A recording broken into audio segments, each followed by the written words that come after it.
Kota tanpa buku. Pernah kau ke toko buku, perpustakaan, atau taman bacaan? Tidakkah kau merasa istimewa ketika berada di dalamnya?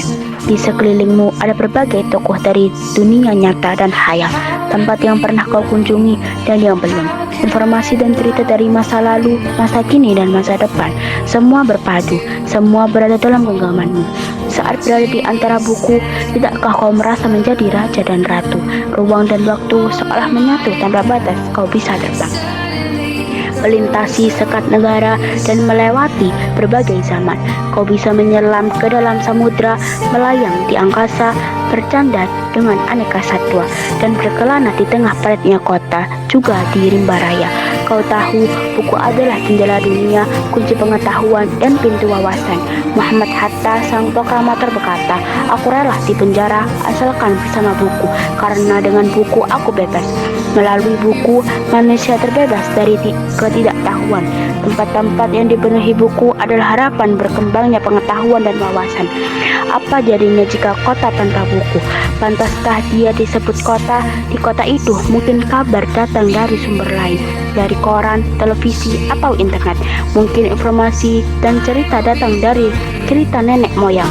Bagai dongeng-dongeng sebelum tidur, irama warganya pun tiada beda. Bangun pagi bertebaran di muka bumi untuk berbagai keperluan, untuk kembali pulang siang atau sore harinya. Setelah itu mereka berangkat tidur dan memulai lagi hari berikutnya, semua serupa. Di kota itu mungkin ada bangunan bernama perpustakaan.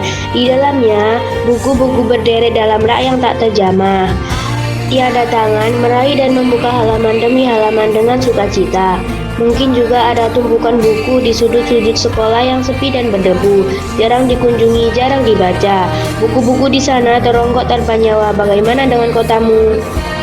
Mungkin kau tinggal di tengah kota yang megah, atau di gang sempit, di desa terpencil, di sisi pesisir, atau di kaki gunung.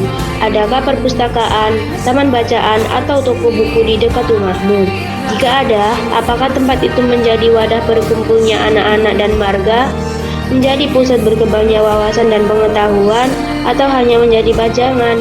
Maukah kau menjadi orang yang menghidupkannya?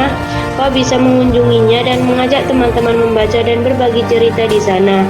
Jadikan tempat itu sumber kegembiraan dan pengetahuan. Jika di tempat itu belum ada, maukah kau menjadi orang yang mulai menghadirkannya?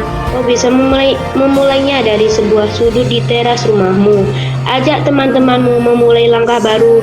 Jangan biarkan waktu berlalu tanpa buku. Siapapun dirimu, bersahabatlah dengan buku.